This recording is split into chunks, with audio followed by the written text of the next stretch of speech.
سلام، به کانال ایزی فود خوش اومدید.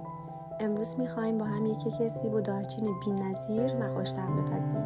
پس از بکار شیم و با هم این کیک خوشمزه رو آماده کنیم.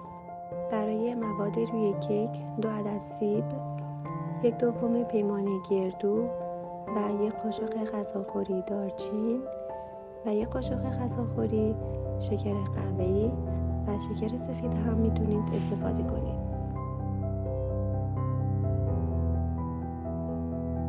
ابتدا سیب ها رو رنده می کنیم و شکر قهوه‌ای و گردوی خرد شده و دارچین رو اضافه می کنیم و خوب با هم مخلوط می کنیم. این کیک رو حتما امتحان کنید که نتیجهش یک کیک عصرونی دلپذیر و مملو از عطر و طعم دارچین و سیب خواهد بود.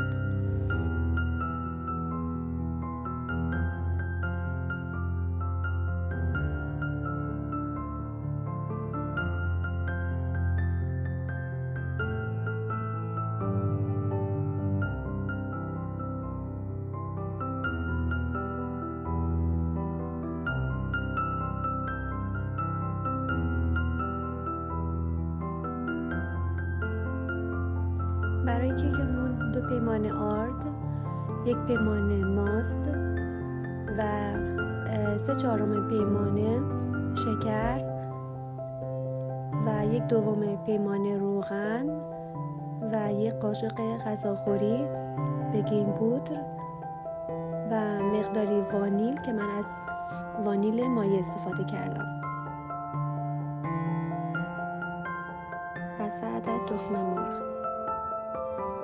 در اینجا همه مواد رو به جز آرد و بیکینگ پودر با هم مخلوط می‌کنیم و به مدت 5 دقیقه با هم می‌زنیم.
رو با هم مخلوط میکنیم و 3 بار علک میکنیم.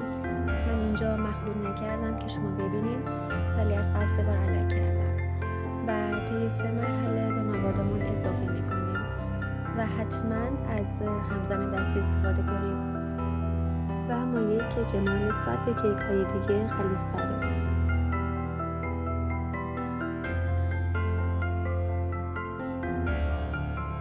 برای کف قالب از کاغذ روغنی استفاده کردم. اگه کاغذ روغنی نداشتید میتونید که قالب رو چرب کنید و آردباشی کنید.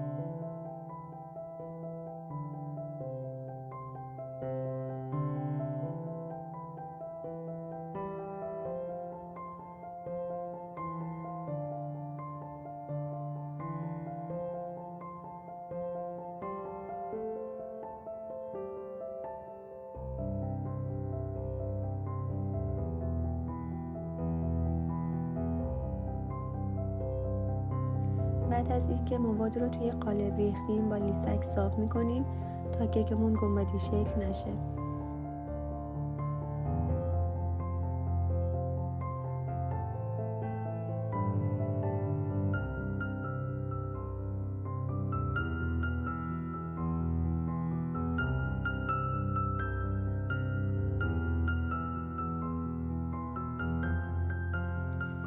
از مخلوط سیب و دارچین روی مواد کیک میریزیم.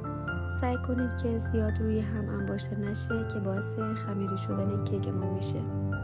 فلافل رو از قبل گرم می‌کنیم با دمای 170 درجه به مدت 45 تا 50 دقیقه و بعد از پخت بذارید کیکمون کاملا خنک بشه و روش رو میتونین با سس کارامل، شیر عسلی، گردوی خرد شده و یا پودر قند تزیین کنید.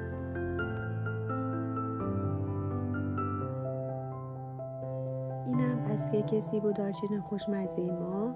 امیدوارم این کیک رو امتحان کنید و از خوردنش لذت ببرید. و اگر دستور پخت ما رو دوست داشتید لطفاً ویدیو رو لایک کنید و برای دیدن ویدیوهای بیشتر کانال ما رو دنبال کنید تا ویدیوی بعدی خوش بگذره و خوش بپزید.